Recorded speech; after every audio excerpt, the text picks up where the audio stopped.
the Vikings. The Minnesota Vikings are traveling to Pittsburgh to play the Steelers.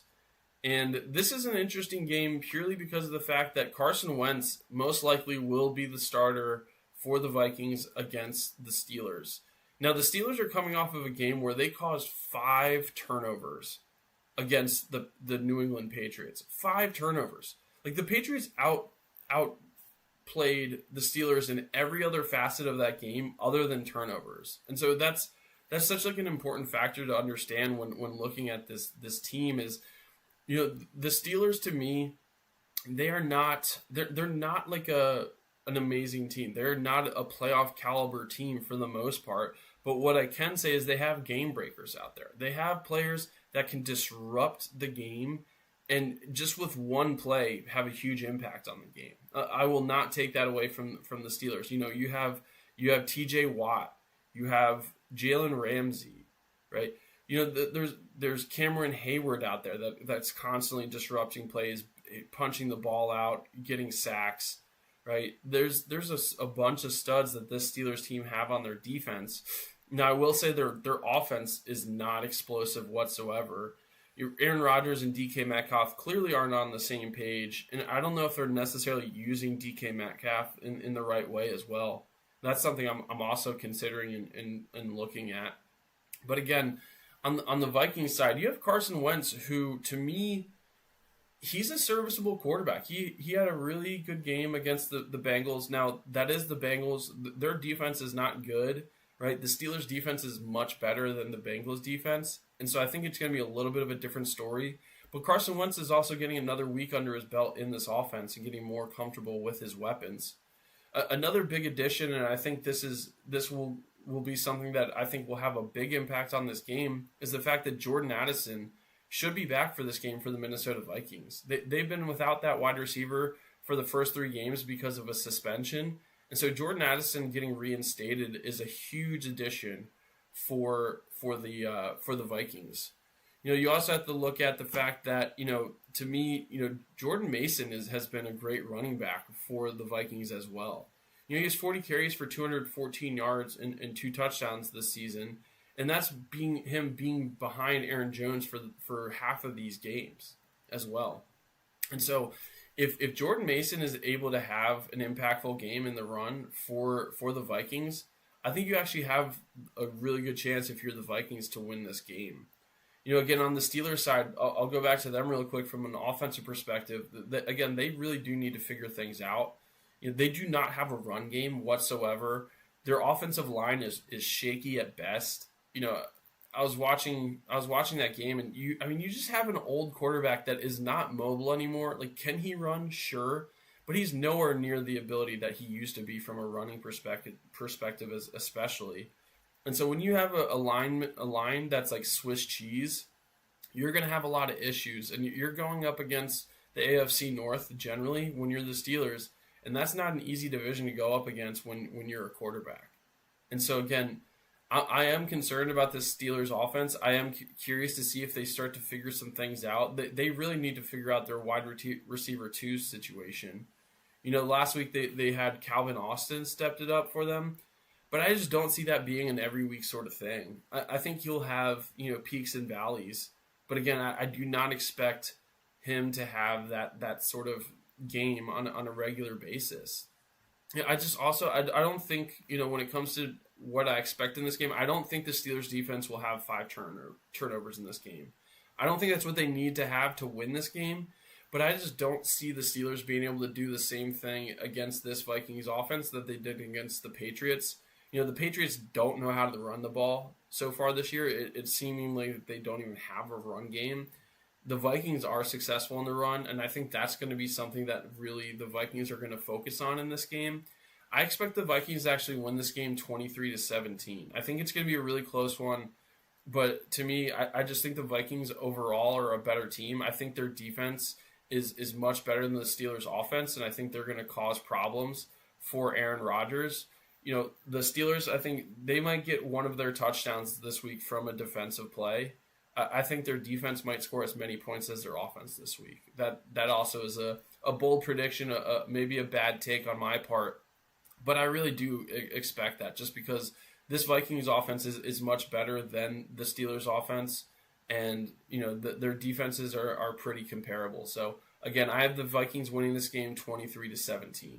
We're going to talk about the Washington Commanders going to Atlanta to face the Falcons. It's still unknown if Jaden Daniels is going to start this game. My opinion, it's probably going to be leaning towards not, for a couple of reasons. I think when you're talking about a quarterback like a Jaden Daniels, one, you have to protect him and you have to protect his future. I know that he's dealing with just like a sprain from an injury perspective, but you're going up against Atlanta Falcons, and I'm sorry, Atlanta, but I'm not sold on you, and I don't think you're that good of a team. I think the offense was expecting Michael Penix to be a lot further along than he is. And what I've seen from Michael Penix is, he's had flashes. I think he had a pretty solid game his first week, but he's still young. He makes mistakes. Yeah, I saw a stat. I don't think the Falcons got beyond the Panthers' 30-yard line last week.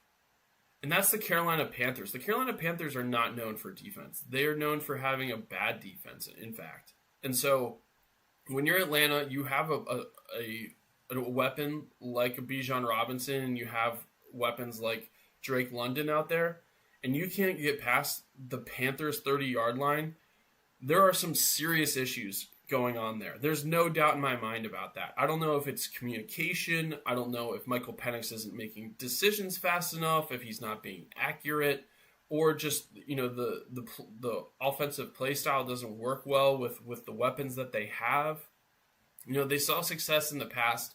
Last year you saw Kirk Cousins be able to move the ball down the field. His biggest issue was turnovers. And so, again, it's not like I don't think this system works. I do think that Michael Penix is just further back from where they expected him to be when it comes to starting the season. I talked about this early on. It didn't make sense to me that Michael Penix wasn't playing in preseason games. You generally do not see first or second year quarterbacks not playing in preseason. It's pivotal to get that experience, whether it's getting the play calls in, it's calling the plays to your team, making adjustments at the line, reading defenses in general, getting used to the game speed in the NFL. Like, there's so many different factors that lead into being successful as a quarterback in the NFL. And I felt like they were just banking on Michael Penix to be a stud for them. Now, again, going back to this game, for me, I think that this game just has a Commanders victory written all over it. I think I do expect the Falcons defense to play better than they played last week. The Panthers, they did put up 30 points. It wasn't from like a lot of yards at the same time. I will say that. Chuba Hubbard had a decent game, but I think Bryce Young threw for like 168 yards or something like that. So it wasn't like overly. It wasn't like they were just bombing the ball down the field or having big play after big play. A lot of it had to do with the offense struggling so much and the Panthers getting such good field possession in order to score points. Like, that was the biggest factor in that game. So, again, for me, I think the Commanders' defense is better. One thing I will be looking for, because it looks to me like not only will Jaden Daniels be out, but it looks to me like Terry McLaurin will also be out. There's a chance he'll be out with a quad injury. And so, again, what is Deebo Samuel going to look like out there? Marcus Mariota is going to need a player like a Deebo Samuel to be successful. And so, again, I haven't seen what I expected out of Deebo Samuel either. I know this is still early on in the season. Not playing in preseason games has a huge factor, right? This is essentially still almost like it's the last 3 weeks were preseason games. And so you really need to see, is Deebo going to get on track with this Commanders offense? Because he's one of those people, if he's not happy, he's very vocal about it. I remember like the last 3 years Deebo Samuel was in San Francisco, he was asking for a trade. Some of that might have to do with money, but at the same time, he was constantly asking for a trade out of San Francisco, and they were a successful team. And so he's not one of those people that's just going to stick around if he's not happy. It doesn't matter the reason why, but that, to me, I think it's going to be important to get Deebo Samuel going in this game. I do think he will step it up, though. I'm actually a big Deebo Samuel fan. So for me, I think that the Commanders are going to win this game. I think they're going to win this game 24-14. And I'm talking about the New Orleans Saints are going up against the Buffalo Bills in Buffalo. Now, right off the bat, huge mismatch. Buffalo is looking like one of the best teams in the NFL, and the Saints are looking like potentially the worst team in the NFL, if not the worst team in the NFL. And so you have to look at this and say, like, one, if you're the Saints, what are you trying to get out of this game? And if I'm the Saints, I just want to continuously see more progression from Spencer Rattler. Spencer Rattler, I will say this, he looks like he belongs in the NFL. I'm not saying he belongs as a starting quarterback, but Spencer Rattler does belong in the NFL, and I think he would be a serviceable backup to any team right now, right? I think he would be a valuable addition as a backup to any team. At the same time, you're going up against the Buffalo Bills, and the Buffalo Bills know how to put up points, and the Saints don't. The Saints haven't been able to get over 24 points in a game yet, and that's why they're losing.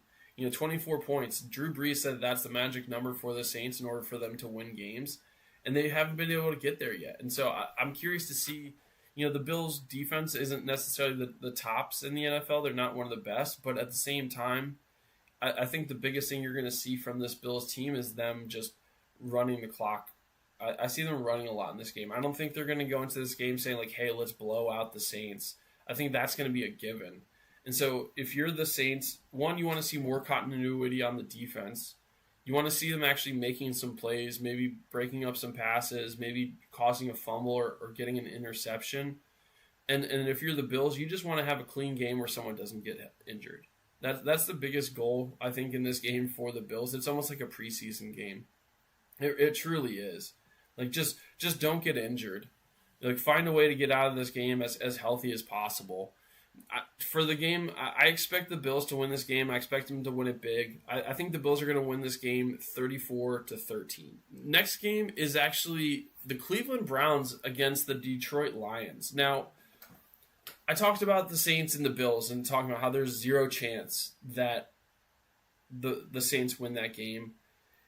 Before last week, I would have said the same thing about the Cleveland Browns going up against the Detroit Lions. I would say there is zero shot that the Browns would beat the Lions. But after seeing the Browns beat the Packers, I think this actually might be somewhat of an interesting game. And I think the biggest thing will be, how does Myles Garrett match up against these tackles for the Detroit Lions?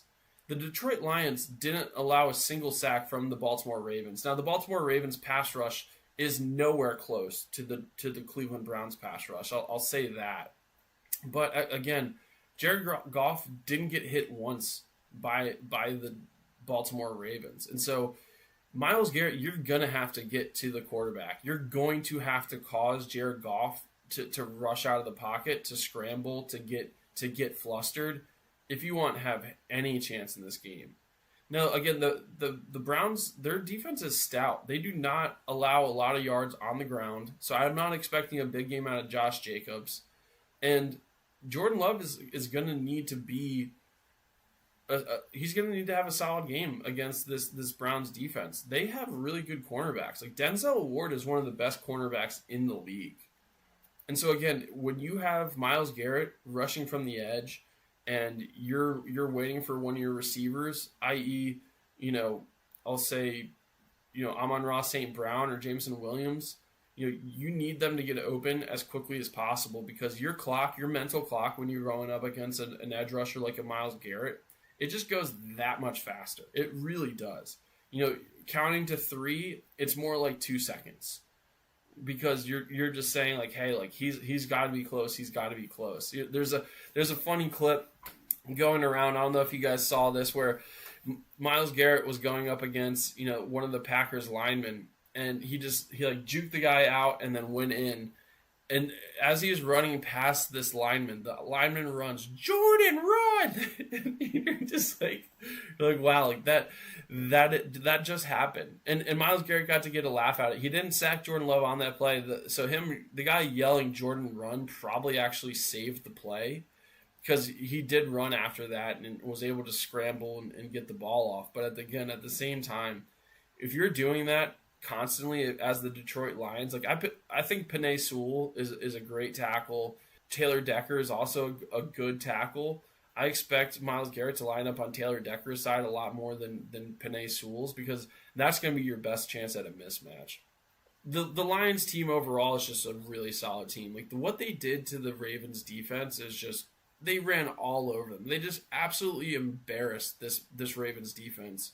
Like if I'm the Ravens, I'm very concerned, because what the Lions did to you, what the Bills have done to you, it's just bad. But again, I think a lot of that has to do with the fact that the Lions team is just solid overall. I expect the Lions to actually win this game 24-13. I don't think the Browns are going to be able to pull off another upset. If they do, congratulations to them. But this game is in Detroit, and I expect the Lions to come out, and I think they're going to win this game pretty easily. Carolina Panthers versus the New England Patriots. Now, the Panthers are coming off a really big win. They beat the Falcons 30-0 last week. I've already mentioned that. And so the Panthers actually have to have a little bit of confidence going into this game. That is, to me, the biggest issue that the Panthers have is just confidence and then also cohesiveness. I'm not saying they have the same issues that the Dolphins do, but Bryce Young, when that guy is struggling, he really struggles. Like he has high highs and he has super low lows. He does not seem, even though he doesn't show a lot of emotion, he is not a cool, calm, and collected quarterback. I don't think there's a single person that would ever describe Bryce Young as cool, calm, and collected from his play. Maybe from his demeanor, I'll say that. You don't see it on his face all the time, but the way he plays and how he performs when he is struggling, he gets 10 times worse. He does not know how to turn it around. He really doesn't. But again, when he's playing well, he is playing well. And so they really need to work and like keep running with the confidence they got from beating the Falcons if they want to win this game. And on the Patriots side, they're moving the ball down the field. Their offense looks a lot better than the Panthers' offense does. I can assure you of that. But you can't keep giving the ball up. 5 turnovers in a game, that's terrible. Like you're not gonna win a single game. I think the Patriots, if they had 5 turnovers against an SEC football team, would probably lose that game. I'm not even joking. Like that's just terrible to have. Like they're outgaining their opponents. The other aspect to this is the fact that they just can't run the ball. TreVeyon Henderson is the biggest mystery disappointment so far this year to me that I've seen. Like I thought he was going to come into this league and just come in like a bat out of hell. I thought he was going to be a game-breaking style running back. And neither he nor Ramondre Stevenson can run the ball consistently. Their running game is absolutely terrible to watch. Now, on the Carolina side, they're seeing a little bit more success in the run. I will say that. Chuba Hubbard, he's the leader of this team. There's no doubt in my mind about that, especially on the offensive side. And Bryce Young, his favorite target is Ted McMillan, but that's really all he has. I think Tommy Trimble is a decent tight end, but Xavier Legette shouldn't even be out there on that field. And Jalen Coker's injured, and you no longer have Adam Thielen. And so when you're the Panthers, all you have to count on from an offensive perspective in the pass game is Ted McMillan. So Ted McMillan, he hasn't been able to get into the end zone. That's the other interesting aspect. He's getting the yards, but he hasn't been able to get in the end zone yet. I'm expecting Ted to actually get his first receiving touchdown in this week's game. Now, when it comes to actually where I see this game going, I think this is going to be a sloppy game. I think it's going to be an ugly game. I don't think either of these teams are that good right now. I really do think that both of these teams are looking in the bottom tier of the NFL right now. Just because this game is in New England, that's really the only reason why I'm going to go with the Patriots to win this game. I think it's going to be a low-scoring, ugly game, probably a fair amount of turnovers on both sides. I think the Patriots will win this game 17-13. The first game that Jaxson Dart will be starting for the New York Giants, we're talking about the Los Angeles Chargers playing against the New York Giants. Now, This is a game where, again, Najee Harris will not be out there for the Chargers. I don't think that's going to be a game-breaking situation for the Chargers in this game. To me, the Chargers are the best team in the AFC, along with the Buffalo Bills. And the New York Giants, they're struggling, and they have a rookie quarterback in his first start going up against probably one of the best defenses in the NFL. The Chargers are without Khalil Mack. Khalil Mack had a serious injury happen, but I also still expect the Chargers to go out there and actually dominate this game. I like Jaxson Dart. I really hope Jaxson Dart is successful out there, and I think he'll be better out there than Russell Wilson would be. But again, it's your first start, and you're going up against Jim Harbaugh and the Los Angeles Chargers. On top of that, Justin Herbert, I'm one of those people, I'll be honest, I was one of those people that I never believed in the hype of Justin Herbert. It would actually piss me off. I didn't understand why people liked Justin Herbert so much because he never won big games. I'm really starting to see that. I don't think that's the case this year, though. Like, winning that game in Brazil, he's 3-0 this year so far, and he just looks different out there. He looks like to be poised. He looks to have confidence, probably because he's dating Madison Beer. Let's be honest. Like, you're probably super jacked up about life if that's who you're dating. Let's be real. But at the same time, he also has an amazing wide receiving core. Quentin Johnston. If you're a Quentin Johnston hater, please raise your hand. Tell me who you are, because I'm watching this guy and he's completely turned it around. He might actually be the guy with the most amount of significant plays in the pass game for the Chargers so far this year. Quentin Johnston, he's leading this team in receiving yards this year. He's also tied with Keenan Allen for touchdowns. Quentin Johnston has 239 yards through 3 games, and he has 3 touchdowns.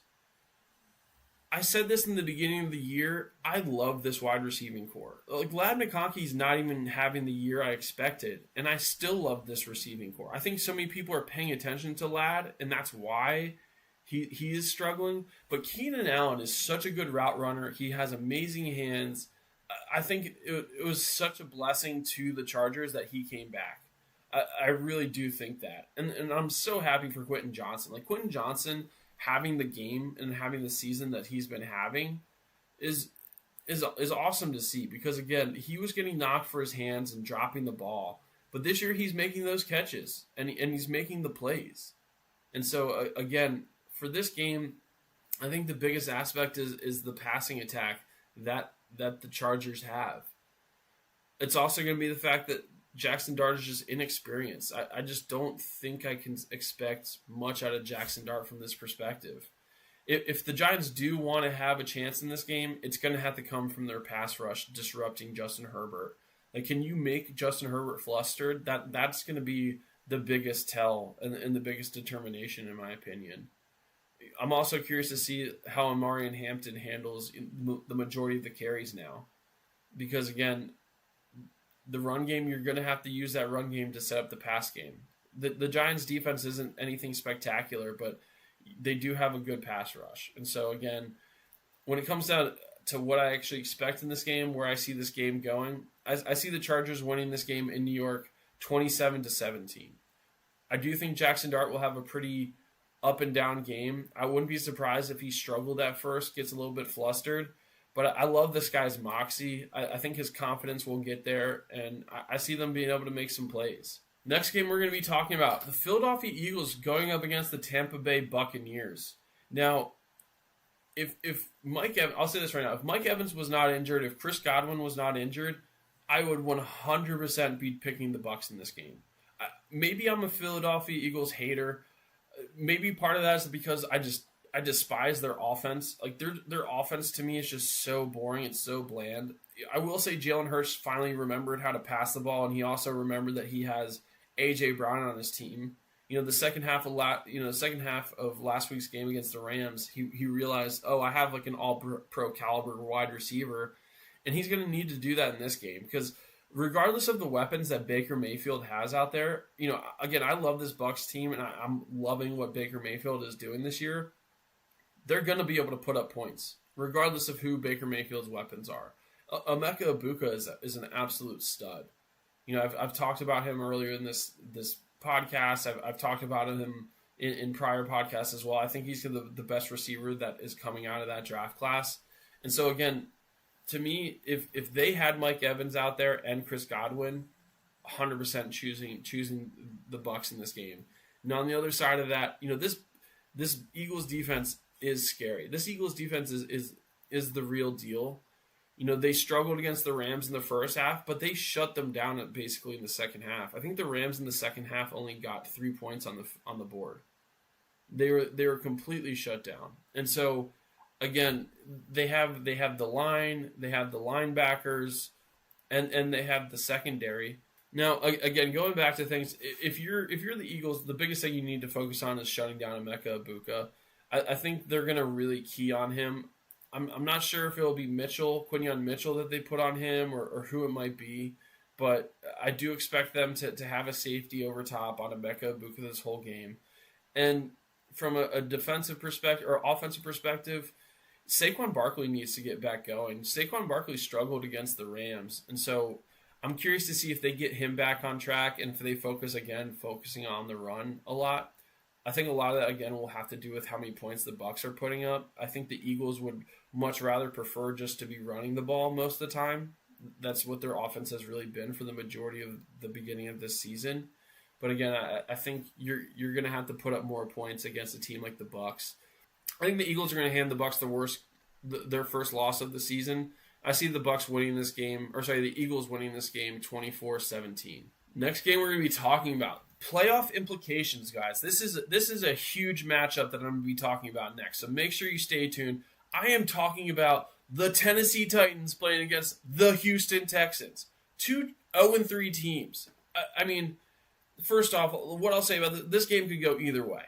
Literally, this game could go either way. There's just so much wrong with both of these teams that this might be one of the most entertaining games, or it could be the most boring game of the week. Because again, I talked about the Saints being one of the worst teams in the NFL. The Titans are right there. They really are. Something I'm curious to see, and probably the most interesting aspect, is what is the play calling going to be like for the Tennessee Titans? Bill Callahan, the head coach, he handed off the play calling. He handed off the play calling duties to Bo Hardegree, their quarterback coach. To me, all that says is Bill Callahan knows that his time in Tennessee is numbered. He's not doing this because he thinks they're calling the wrong plays. He's doing this because there is someone that's telling him, hey, you're on the chopping block. And when people are on the chopping block, generally they take less responsibility. They're like, hey, let someone else handle this. I'm obviously not doing a good job. And so it's I'm not saying he's looking for a way to point fingers, because I don't think that's the type of person Bill Callahan is. But he's probably also trying to figure out anything he can do to try to save his job, and maybe someone else will call better plays. Now, the challenge for Bo in this situation, Bo Hardegree, the quarterback coach that will be calling these plays, is he can't catch the ball from Cam Ward. The biggest issue for this Tennessee Titans team is their wide receiving core. I mean, I'll say this, there are a lot of issues, but they cannot catch the ball. They just do not have the playmakers out there. Like Tony Pollard, you have to be 100-yard a game sort of running back for this Titans team to see any sort of success, because they just can't catch the ball. Like Bill Callahan even brought up just the lack of confidence that Calvin Ridley has. Like Calvin Ridley was supposed to be the wide receiver one. I don't think he's anywhere close to that. But again, you got to figure out a way to catch the ball. You got to figure out a way to get the ball down the field. Now, on the other side, the Texans, CJ Stroud, he is probably having like a crisis internally, because does anyone remember what he was like after his first year? After the first year, CJ Stroud was one of the most confident, just talking shit, like I'm better than you sort of mentalities. He was talking shit to everyone. He had this like my shit doesn't stink sort of mentality. He was on podcasts talking about this player, that player, this team, that team, as if he knew exactly what he was talking about, as if he actually earned the right to do that. And in all fairness to him, like he did have a good rookie season, but this year so far for CJ Stroud has been abysmal. I know their offensive line is really bad, but good quarterbacks are able to work with bad offensive lines regardless. I mean, I'll give Lamar Jackson as an example. Lamar Jackson got sacked 7 times in the game against the Detroit Lions, but he still threw for 288 yards and 3 touchdowns. You know, CJ Stroud, he hasn't topped like 220 yards yet this year. That is not like CJ Stroud, especially with the weapons that he has. Even last year when they struggled a little bit, their passing offense was prolific. They were getting the ball down the field constantly, just early and often. I don't know if losing John Mechie has this much of an impact on the passing game. I do know they've played musical chairs when it comes to their offensive line, and that's probably a huge aspect of it as well. But when I look at CJ Stroud, I look at a guy that just has zero confidence. And for that, like I just don't have much trust in him. Again, in this game, we're talking about them playing against the Titans, who I just think are a little bit worse than the Texans. And so I actually have the Texans winning this game 21-17. Indianapolis Colts versus the Los Angeles Rams. Now, I love what Daniel Jones and the Colts have been doing this season. I think this is one of the best stories. I'll be the first to tell you I did not trust it. I thought that they were going to be one of the worst teams in the NFL, and they're looking like the powerhouse of the AFC South, which doesn't say much. The AFC South is not good, but at the same time, they are 3-0. I don't think that's a fluke anymore. I think that people are looking at these games like, they'll come back to reality this week. They'll come back to reality this week, but they just keep doing it. Now, I will say, Jonathan Taylor does have a big side of that. I think Jonathan Taylor is playing at an MVP level. Jonathan Taylor, he has 338 yards rushing right now, which is 60 yards more than the next player. In a 3-game span, that's a huge disparity. That is a huge amount.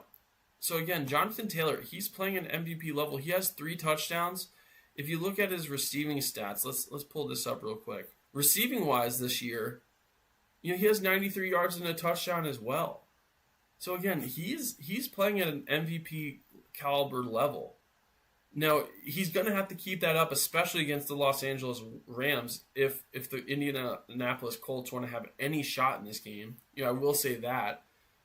The other aspect of this is the fact that the Rams are coming off of a really tough loss. Losing to the Eagles after being up, getting 2 field goals blocked at the end of the game to lose the game.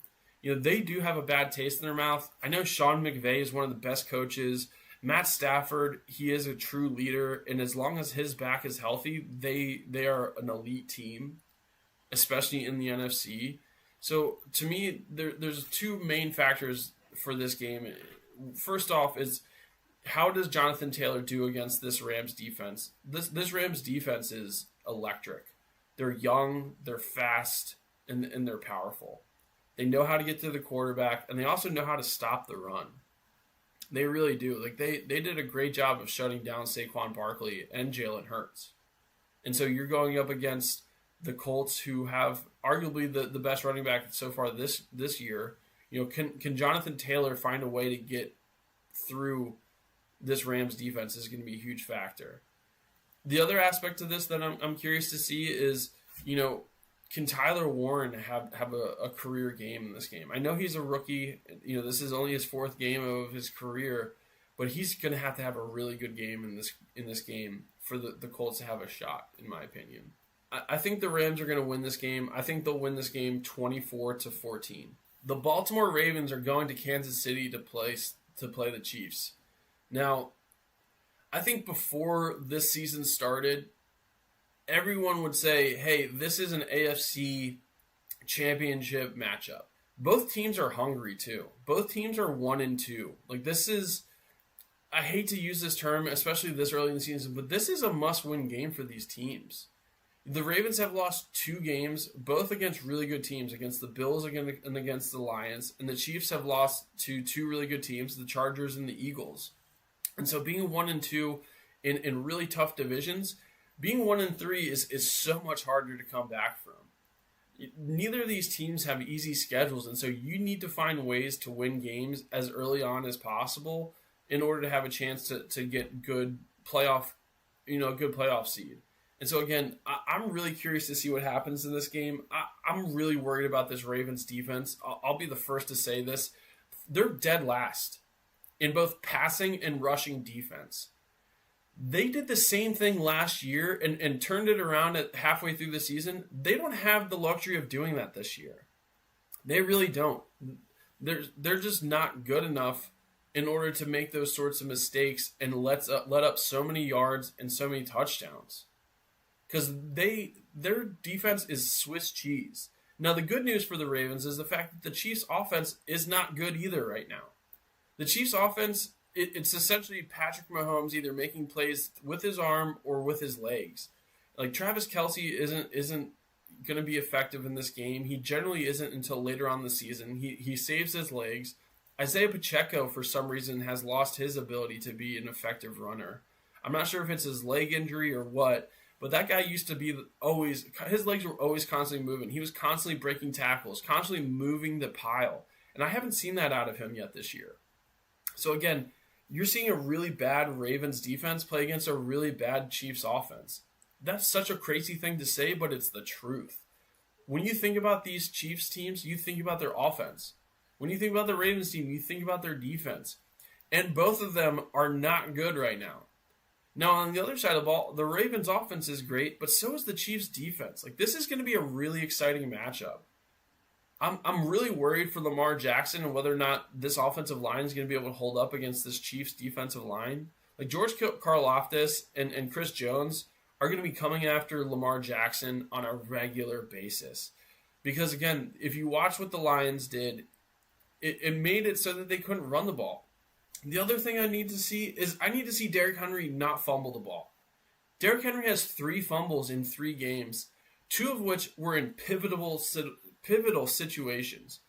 The fumble against the Bills game lost them that game. The fumble and sealed that game. The fumble against the Lions sealed that game for the Lions as well. The Ravens were going down the field. They were marching down that field, and when he had that ball punched out, it made it so there was 0 chance for the Ravens to win that game. We talked about, being flustered. I've never seen Derrick Henry respond and react the way he did. He looked like a child out there. Lamar Jackson also was frustrated out there. Lamar Jackson, he was pissed. You could just tell he hated the play calls last week as well. And so the Ravens really need to figure out a lot of stuff. They need to figure out a lot of stuff from a mental perspective. Like, they need to figure out stuff inside that locker room. Play calling, the defense, offensive line. Like, all of those things are not good right now for the Ravens. It's crazy that I'm saying all this stuff because, again, I still think this is a game where the Ravens find a way to pull this one out. I think without Rashee Rice, if Xavier Worthy's back, maybe it's a different story, and maybe he will come back. But I think the Ravens are probably more desperate than the Chiefs are. I really actually believe that. I think the Ravens are looking at this game saying, like, this is going to make or break us. They've been in the situation where they've been 1-2 in the past going into week 4. The Chiefs aren't necessarily used to this sort of world.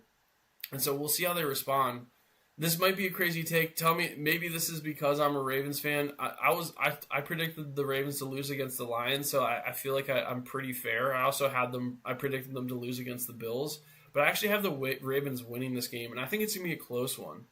I think that the Ravens will win this game 21-20. It's going to be a nail-biter. I think this game is going to be ugly back and forth, probably a fair amount of turnovers from Lamar getting sacked and getting strip sacked.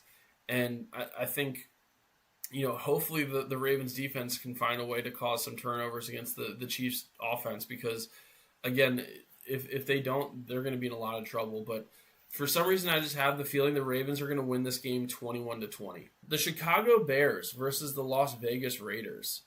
Caleb Williams had a good game last week, right? He has to have some confidence going into this game. The Raiders on the other side of this, they lost the last 2 games, and I wouldn't say it's because of Geno Smith. A lot of it has to do with their defense. And so that's a big reason why when I look at this game, I think it's going to be a really big game for Caleb Williams and this Bears offense. I think you're really actually going to see this Bears offense get into a pretty good flow. in this game. I think they're going to be able to move the ball down the field, and they're going to be able to move the ball down the field often. Now, on the other side, Geno Smith. Geno Smith actually looked good for the Raiders. The rest of the team is just not good. That's the biggest issue. Like, they don't know how to use Ashton Genty. And I'll say this one more time about Ashton Genty. I think Ashton Genty should not have been drafted as early as he was. I think Ashton Genty is good at everything, but he's not great at anything.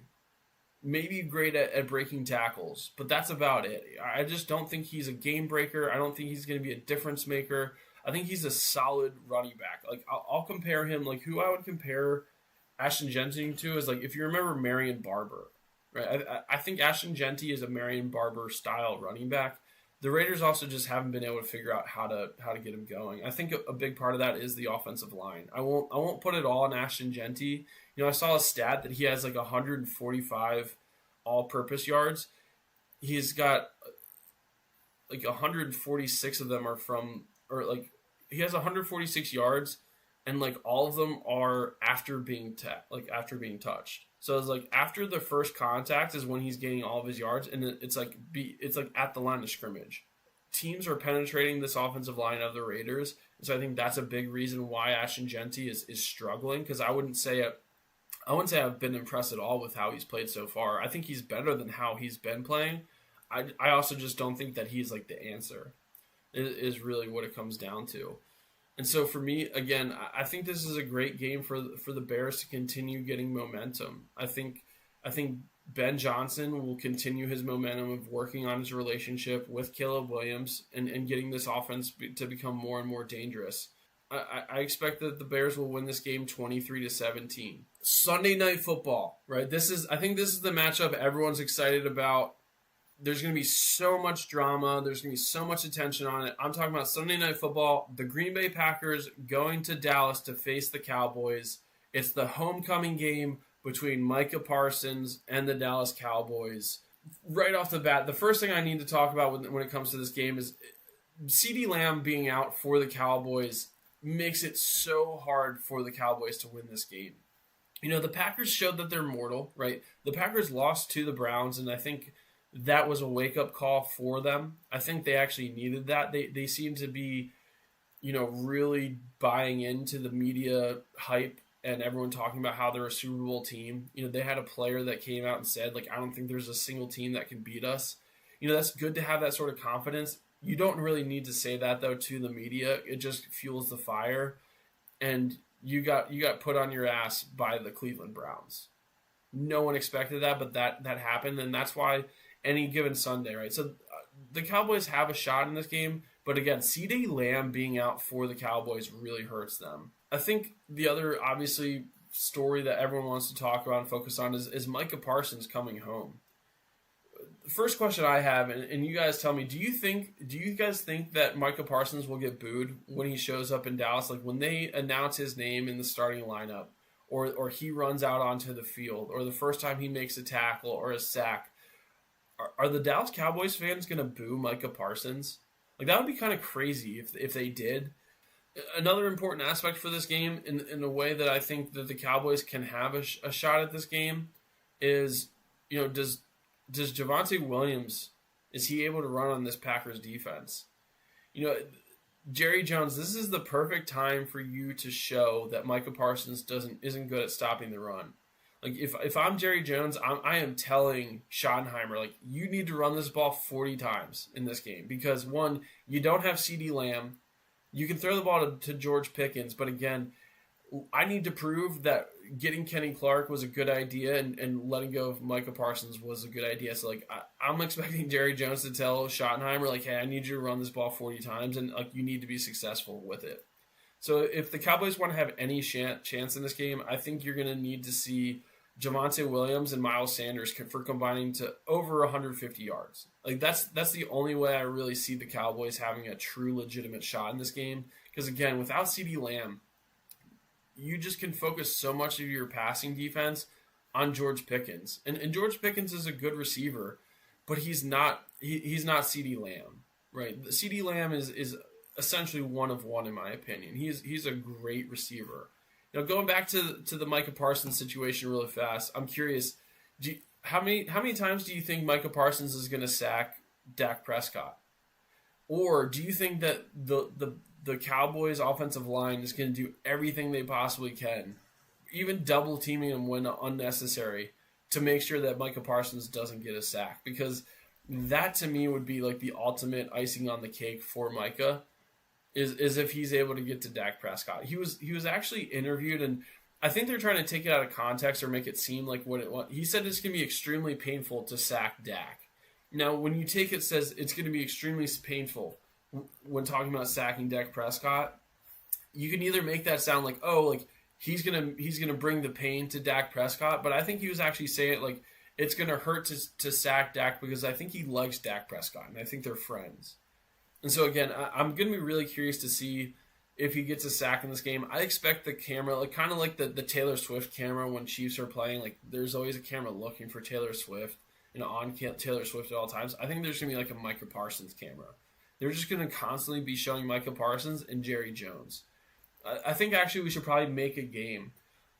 I'll have to figure out a way to track this, but like over under showing Jerry Jones and Micah Parsons 20 times in this game. And I'm not saying like when Micah Parsons is making a play, like I'm talking about like when he's on the sideline or he's just standing there. Like I think that's when they're just going to constantly have the camera on him because it's just that's what everyone's wanting to see is this homecoming matchup, right? So again, I'm really curious to see what happens there. When it comes to like what I actually expect in this game, I think the Packers, again, I think they got a wake up call. I think they got put on their ass and they actually needed that. Like sometimes you need to lose as a team to regroup and recenter. And so again, I think the Packers are going to win this game in Dallas. I think they win this game 27-17. That's it. That's going to be it for me today. I really do appreciate everyone joining in. Again, I'm doing live streams every Monday and every Wednesday at 1 p.m. Eastern. I'm going over the games that happen on Sunday and previewing Monday's game on Monday. And then Wednesday is a preview of the next week's matchups, right? So that Thursday game and then the Sunday slate of games. So I'm doing this every single week, Monday and Wednesday at 1 p.m. I want this to be as fun as possible. Make sure you chime in. Tell me what you think about my takes. Make fun of me if you want. I don't care. I just want to have a place where football fans can come together, have a good time, and shoot the shit about football because that's really what it's all about. So, again, thank you again for joining. That's it for me today. This is Bad Takes with Bad Takes in Football, signing out.